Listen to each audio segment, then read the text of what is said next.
আসসালামু আলাইকুম রহমতুল্লাহ। প্রিয়সুদী কাছেও দূরে দেশে ও প্রবাসে যে যেখান থেকে দেখছেন আপনাদের সকলকে আজকের আলোচনায় স্বাগতম।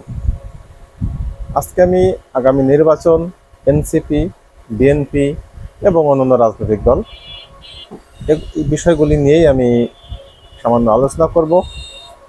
আরও নির্দিষ্ট করে বললে এনসিপি ইদানিং এই জুলাই মাসকে কেন্দ্র করে সারা বাংলাদেশ ব্যাপী তারা পদযাত্রা করতেছে। সেই পদযাত্রায় তাদের জনসংখ্যা আশানুরূপ সাড়া পাওয়া যাচ্ছে।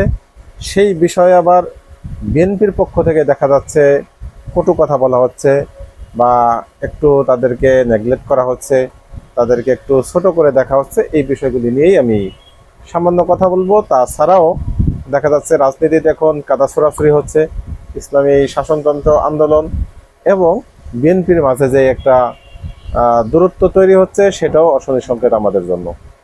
তো সার্বিক বিষয়ে শোনার জন্য আশা করি শেষ পর্যন্ত সাথে থাকবেন এবং আপনারা আপনাদের মতামত কমেন্টে ইনশাল্লাহ জানাবেন। প্রথমেই শুরু করছি, জুলাইয়ের 1 তারিখ থেকেই এনসিপি তাদের কর্মসূচি বাস্তবায়নে ব্যস্ত হয়ে পড়েছে এবং সারা বাংলাদেশ ব্যাপী প্রত্যেক দিন কোনো না কোনো বিভাগীয় শহরে, কোনো না কোনো জেলা শহরে তারা সফর করছেন। সেই সফরে আমরা প্রথম দিকে একটু লোকবল কম থাকলেও 3-4 তারিখের পর থেকে লক্ষাধিক লোকের সমাগম বা তারও বেশি অনেক জায়গায় লোকারণ্য দেখছি। আমার মনিটর এখন একটি ভিডিও অলরেডি চলতেছে। ভিডিওটি হচ্ছে রাজশাহীতে এনসিপি পথযাত্রায় লাখো মানুষের ঢল।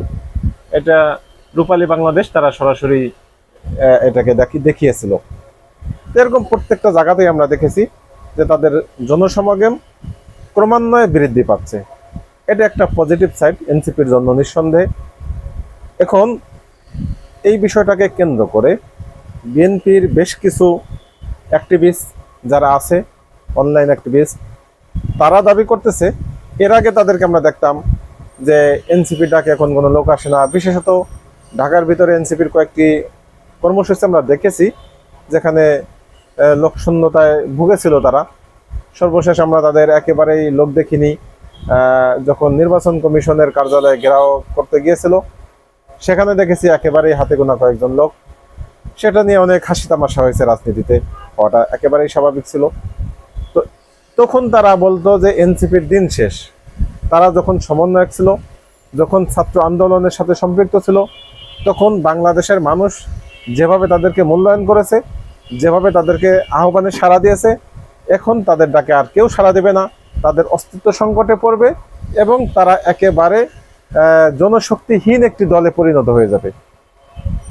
এই বিষয়টা শুনে আসছি রুমিন ফারহানা সহ বাংলাদেশের বিশেষত জাতীয়তাবাদী দল তথা বিএনপির একাধিক নেতা নেত্রীরা এই বিষয়টা নিয়ে তারা হাসি তামাশা করতো, মস্করা করতো সহজ বাংলায়। এই বিষয়গুলি আসলে কখনোই রাজনীতিতে কাম্য নয়। এখন আবার যখন তাদের জনসমাবেশে অনেক লোক হচ্ছে, তখন দেখলাম বিএনপির আরেকজন অ্যাক্টিভিস্ট আছে ডক্টর মারুফ মল্লিক, উনি সহ আরও বেশ কিছু অ্যাক্টিভিস্টদের আমি তাদের স্ট্যাটাসগুলো আমি দেখেছি, ফলো করতেছি।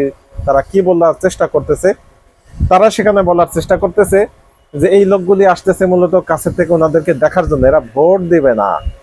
ওই যে আমাদের কাউয়া কাদেরের কথা মনে পড়ে যায় যে কেউ বিএনপির সাথে নেই, বিএনপির লোকবল নেই, কোনো শক্তি তারা নেই, আসুন মাঠে আসুন খেলা হবে। এই যে সে খেলার আহ্বান করত, কিন্তু মূল খেলার বাঁশি বাজার আগেই কিন্তু সে হাওয়া হয়ে গেছে, বাংলাদেশ থেকে গায়েব। তো এই যে তারা সব জানতা ছিল, আগের থেকেই আমরা দেখতাম বিএনপি সম্পর্কে তারা নেগেটিভ মন্তব্য করতো যে বিএনপির কোনো জনশক্তি নেই। অথচ আমরা ওই সময় দেখেছি বিএনপি বিভাগীয় শহরগুলিতে তারা সমাবেশ করেছে। আওয়ামী লীগের সর্বাত্মক প্রতিবন্ধকতা তৈরি করা সত্ত্বেও সেখানে আমরা লক্ষ লক্ষ জনতা, 3 লক্ষ 4 লক্ষ 5 লক্ষ জনতার উপস্থিতি আমরা দেখেছি, যেগুলি আমরা তখনই আমাদের ভিতরে আন্দোলিত করেছিল। আমরা আশান্বিত হয়েছিলাম যে বাংলাদেশের জনগণ অন্তত আর যাই হোক আওয়ামী লীগের শাসনে তারা অস্থির, বা তাদের যেই দুঃশাসন, এই দুঃশাসন বাঙালি তারা বা বাংলাদেশি যারা তারা মেনে নিতে পারতেছে না। সেই মেনে না নেওয়ার কারণেই মূলত তাদের ভিতরে যে অগ্নিস্ফুলিঙ্গ প্রজ্বলন করতেছিল, তারই জ্বলন্ত উদাহরণ তাদের সেই জনসমাগমগুলি লোকে লোকারণ্য হয়ে যাওয়া। ঠিক তেমনিভাবে এখন যখন এনসিপির এই পদযাত্রাগুলিতে লোকে লোকারণ্য হচ্ছে, লক্ষাধিক লোক, পদযাত্রায় তো সাধারণত লোক বেশি হওয়ার কথা না, কয়েক হাজার লোক হলেই যথেষ্ট, তারপরে সেখানে লক্ষ লক্ষ লোক আমরা উপস্থিতি দেখতেছি। এবং পদযাত্রা শেষে তারা যখন সমাবেশের মতো কিছু একটা করছে, সেখানে মহাসমুদ্র বা জনসমুদ্রে পরিণত হয়ে যাচ্ছে। এই বিষয়টাকে কেন্দ্র করে এখন আবার বিএনপির কিছু লোক তারা হাসি তামাশা করছে, মস্করা করছে যে এদেরকে এরা ভোট দিবে না। এখন একটা বিষয় আমি বলে রাখছি, সেটা হচ্ছে বিএনপি মোটামুটি 35, 37, 38% ভোট যেটাই তারা হিসেব করুক, সেটা মূলত তারা হিসেব করতেছে বিগত 2001 সাল বা 2008 সালের নির্বাচনকে কেন্দ্র করে। এরপরে কিন্তু একটা না বেশ কিছু নির্বাচন বা 8 সালের নির্বাচনও কিন্তু বাংলাদেশের মানুষ দিতে পারেনি। তো 8 সাল, 14 সাল, 18 সাল, 3টি নির্বাচন বাংলাদেশের মানুষ তারা ভোট দিতে পারেনি। এই যে ভোট দিতে পারেনি, এই 3 টার্মে অর্থাৎ এই 16 বছরের নতুন যে ভোটার হয়েছে, আনুপাতিক হারে হিসেব করলে তাদের সংখ্যায় আপনার 35 থেকে 40%। মোট ভোটারের 35 থেকে 40% ভোটার শুধুমাত্র এই 15-16 বছরে হয়েছে, নতুন ভোটার হয়েছে। এই ভোটারদের মনস্তাত্ত্বিক অবস্থানটা কিন্তু অবশ্যই বিএনপির জানা নেই, বা বিএনপি যেই বারবার জরিপ করতেছেন সেই জরিপের ভিতরে কিন্তু এরা কখনোই প্রবেশ করেননি, বা এদের মন মানসিকতা নিয়ে, এদের বাস্তব অবস্থান নিয়ে তাদের জরিপের কোনো ফলাফলে আসেনি, যে কারণে তাদের জরিপ অনুযায়ী কোনো কিছু ভাবারও সুযোগ নেই। এজন্য আমি বলবো যে কাউকে ছোট করে দেখার কোনো সুযোগ নেই। আমি বলছি না যে এই 40%, অন্তত 50% ভোটও এনসিপি পাবে, আমি সেটা বলছি না। তবে আবার আশা উড়িয়েও দিচ্ছি না। আমি আশাবাদী মানুষ, যে কোনো বিষয়ে আমি পজিটিভলি দেখেই তারপরে আমি মন্তব্য করার চেষ্টা করি। এর কারণেই আমি এখনও এনসিপির বিরুদ্ধে এভাবে আমি মন্তব্য করতে রাজি নই যে তারা প্রত্যেকটা আসনে জামানত হারাবেন, বা প্রত্যেকটা আসনে একেবারে ন্যূনতম প্রতিযোগিতা করতে পারবেন না, বা তাদের কোনো ভোটই আসবে না, এরকম আমি ঢালাওভাবে আমি মন্তব্য করতে নারাজ। কেননা যেহেতু এই 40% ভোট তারা নতুন ভোটার, যারা কখনো ভোটই দিতে পারেননি, তারা কিন্তু জরিপের আওতা বহির্ভূত। এই ভোটারদের কাছে টানার জন্য এই পর্যন্ত আমি অন্তত বিএনপি বা প্রচলিত যে রাজনৈতিক দলগুলি ছিল, কেউ তাদেরকে সেভাবে কোনো স্বপ্ন দেখাতে পারেনি। এই ইয়াং জেনারেশন বা জেনজি বলে যাদেরকে আমরা চিনি, এই ইয়াং জেনারেশনদের মনের চাহাত কি, মনের চাহিদা কি, তারা কি পছন্দ করে কি অপছন্দ করে, এই বিষয়টা কিন্তু প্রবীণদের জানার কথাও নয়। অতএব তাদের ভোট বিএনপি আদৌ পাবে কি পাবে না, সেই বিষয়টা এখনই কনফার্ম হওয়ার কোনো সুযোগ নেই। তার জন্য আমাদের আগামী নির্বাচন পর্যন্ত অপেক্ষা করতে হবে, এবং সেই নির্বাচনে অন্তত আমরা এতদিন পর্যন্ত যেই সম্প্রদায়কে, এই জেনজিকে আমরা মোবাইল জাতি বলেছি, গেমস জাতি বলেছি, এদের জীবন শেষ হয়ে যাচ্ছে, এরা গেম ছাড়া কিচ্ছু বলে না, মোবাইল ছাড়া কিচ্ছু বোঝে না, 1 মিনিটের জন্য এরা মোবাইল ছাড়া বাঁচতে পারে না, সেই তারাই দেখিয়ে দিয়েছে গত 24শে জুলাইতে আন্দোলন করে যে শুধু তারা মোবাইল চাপার জন্যই তাদের জন্ম নয়, বরং তারা একটা বিপ্লব সাধন করে ফেলেছে, যেটা আমরা কল্পনা করতে পারিনি। আমরা গত জুলাইয়ের আগে, যেটা গতকালকে দেখলাম সার্জিসের একটি বক্তব্য, যে গত জুলাইয়ের আগে বাংলাদেশের বিভিন্ন রাজনৈতিক দল তারা চাতক পাখির মতো চেয়ে থাকতো কখন আমেরিকা স্যাংশন দিবে, কখন কোন দেশ বাংলাদেশের উপর স্যাংশন দিবে, বা কোন দেশ থেকে কি একটু বাংলাদেশের পক্ষে কথা বলা হবে, বা বিএনপির পক্ষে কথা বলা হবে, বা সরকারের বিরুদ্ধে কিছু বলবে। এই আশায় তারা এই বুক পেতে বসে থাকতো। তার আশা করতো কখন হাসিনার মৃত্যু হবে, এই ধরনের বিভিন্ন রকমের চিন্তা চেতনা করতো। কিন্তু হাসিনাকে ক্ষমতা থেকে নামানো যায়, হাসিনাকে বাংলাদেশ থেকে বিতাড়ন করা যায়, আওয়ামী লীগকে চিরতরে নিঃশেষ করে দেওয়া যায়, এই কথাটা তারা বিশ্বাস করতেই পারতো না। অথচ সেই বিষয়টা বাস্তবায়ন করে দেখিয়ে দিয়েছে আমাদের এই জেনজি, যারা মূলত জুলাই যোদ্ধা আমরা যাদেরকে অভিহিত করি। 2000 শহীদের বিনিময়ে এবং হাজার হাজার মানুষের পঙ্গুত্ব বরণের মাধ্যমে এই জুলাই আমাদের সামনে সফলভাবে গণঅভ্যুত্থান সম্পন্ন হয়েছে। অতএব এই জেনজি যারা, তাদের মনের চাহিদা কি সেই বিষয়টা আমাদের আগে বুঝতে হবে। আমরা বারবার শুনে আসতেছিলাম যে নতুন বন্দোবস্ত করতে হবে রাজনীতিতে, অথচ বিএনপি সেই পুরানা বন্দোবস্ত নিয়েই বসে আছেন। আমরা বিএনপির কাছে আহ্বান করব যে আপনারা অন্তত এই জেনজি যেই কি জেনারেশন, এই জেনারেশন নিয়ে একটু ভাবেন। এদের মনের চাহিদা কি, প্রয়োজনে তাদের সাথে কিছু আপনারা সেমিনার করেন, তাদের সাথে বসেন, তাদের মনের চাহিদা কি।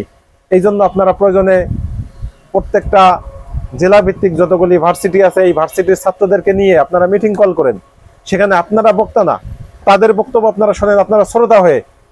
তাহলে আশা করি, যেহেতু আপনারা বড় দল, আপনাদের কাছে প্রত্যাশা আমাদের বেশি, আপনারা বাংলাদেশের ভবিষ্যৎ বিনির্মাণ করবেন, সেই প্রত্যাশা আমরা রাখি। তবে সেই ভবিষ্যৎ বিনির্মাণের ক্ষেত্রে যেন আপনারা ভুল পথে না যান, সেই প্রত্যাশার জায়গা থেকে আমি বলছি যে আপনারা অন্তত জেনজির মনের ভাবনা এবং তাদের ইচ্ছা কি, দেশ গড়ার ক্ষেত্রে তাদের স্বপ্ন কি, সেই বিষয়গুলি আপনারা নেওয়ার চেষ্টা করেন, আপনারা ধারণ করার চেষ্টা করেন। তাহলেই কেবল আশা করা যায় এই নতুন যে 40% ভোটার, সেই ভোটারের ভোট আপনারা টানতে পারবেন। দ্বিতীয় যে পয়েন্ট ছিল আমার, সেটা হচ্ছে অন্যান্য সমমনা যে রাজনৈতিক দলগুলি বর্তমান, তার ভিতরে একটি ছিল ইসলামিক সবচেয়ে বড় দল, বিশেষত জামাত ইসলামের পরেই বা আহলে হক যেই ইসলামিক দল আমরা চিনি, তাদের ভিতরে সবচেয়ে বড় দল শাসনতন্ত্র আন্দোলন। এই শাসনতন্ত্র আন্দোলন, ইসলামিক শাসনতন্ত্র আন্দোলন, এদের সাথে ইদানিং দেখছি বিএনপির খুব দূরত্ব বাড়তেছে। গতকালকে সালাউদ্দিন আহমেদ সাহেবের এক ন্যাক্কারজনক একটি বয়ান আমি দেখলাম। তিনি বলেছেন যে সোহরাওয়ার্দীতে যারা পিয়ার পদ্ধতিতে ভোট চেয়েছে, অর্থাৎ ভোটারের সংখ্যার উপরে নির্ণয় করে সংসদে আসন নির্ধারণ করা, এই পদ্ধতিতে যারা ভোট চাচ্ছেন তারা চরের দল। চর মানে ওই যে চর এলাকা, অর্থাৎ একটা চর অঞ্চলের লোক। তারা যেহেতু বরিশালের লোক, একটা কটাক্ষমূলক ছোট করে হেয় করে একটা দলকে এভাবে কথা বলা কোনো ক্রমেই কাম্য নয়। এই কথার পরে দেখলাম আবার কিছু কিছু মানুষের ওয়াল থেকে আমি এই পোস্টটাও দেখেছি যে আমরা চরের দল হতে পারি, কিন্তু চোরের দল না। এটাও অবশ্য কাদা ছোড়াছুরিরই জবাব। যেমন ইট ঠিক তেমনই পাটকেল, যে আমরা চরের দল হতে পারি, অর্থাৎ একটা চরাঞ্চলের দল হতে পারি, কিন্তু আমরা চোরের দল না। আমরা চুরি করি না, আমরা লুণ্ঠন করি না, আমরা ভোট ডাকাতি করি না, আমরা চাঁদাবাজি করি না, আমরা স্থান দখল করি না। তো এই যে একটি কাদা ছোড়াছুরি, এটার অবসান হওয়া দরকার। রাজনীতির মাঠে আমরা একে অপরের সমালোচনা করব ভদ্রচিত ভাষায়, কাউকে কটাক্ষ করে, হেয় করে, ছোট করে নয়, বরং প্রত্যেককে যা তার সম্মান দিয়ে তারপরে যদি আমরা কথা বলি, তাহলে রাজনীতিতে আমাদের সৌহার্দ্যতা বাড়বে, আমাদের ভ্রাতৃত্ব বন্ধন আমাদের দৃঢ় হবে, এবং আমাদের ভিতরে মারামারি, দাঙ্গা হাঙ্গামা, কাটাকাটি এগুলি কমে আসবে। আবার দেখলাম যে সালাউদ্দিন আহমেদ সাহেব এটাও বলেছেন যে বিগত নির্বাচনগুলিতে আওয়ামী লীগের সাথে নেগোসিয়েশন করে তারপরে ইসলামী আন্দোলন তারা নির্বাচন করেছেন। এই কথা কাকে বলছেন? ওনারাও তো 14 সালে নির্বাচনে এসেছিলেন, এবং নির্বাচন করে কিন্তু সেই নির্বাচন দেখেছিলাম ফখরুল সাহেব বয়কট, লাস্টে আর কি ফলাফল প্রত্যাখ্যান করেছিলেন। তিনি নিজে কিন্তু তার আসন থেকে সংসদে যাননি, অথচ 7 জন এমপি তারা সংসদে গিয়েছেন। তাদেরকে আপনারা বন্ধ করতে পারেননি? কেন পারেননি? তাদেরকে কেন আটকা দিতে পারেননি? সেই 7 জন যাওয়ার কারণে সেই 14 সালের সংসদ কিন্তু বৈধতা দিয়েছিলেন আপনারাই। তার মানে নেগোসিয়েশন করলে আপনারাও করেছেন। তা আপনারা যে অপরাধ করেছেন, সেই অপরাধের কারণে আরেকজনকে আপনি অপরাধী বলতে পারেন না। বরঞ্চ আমি যদি দেখি যে বিগত জুলাই আন্দোলনের সময় আগে যার যে অপরাধ ছিল সেটা ভিন্ন বিষয়। জুলাই আন্দোলনের সময় একেবারে আন্দোলন শেষ মুহূর্তে এসেও ফখরুল সাহেব বলেছিলেন যে এই আন্দোলনে আমরা সম্পৃক্ত নই।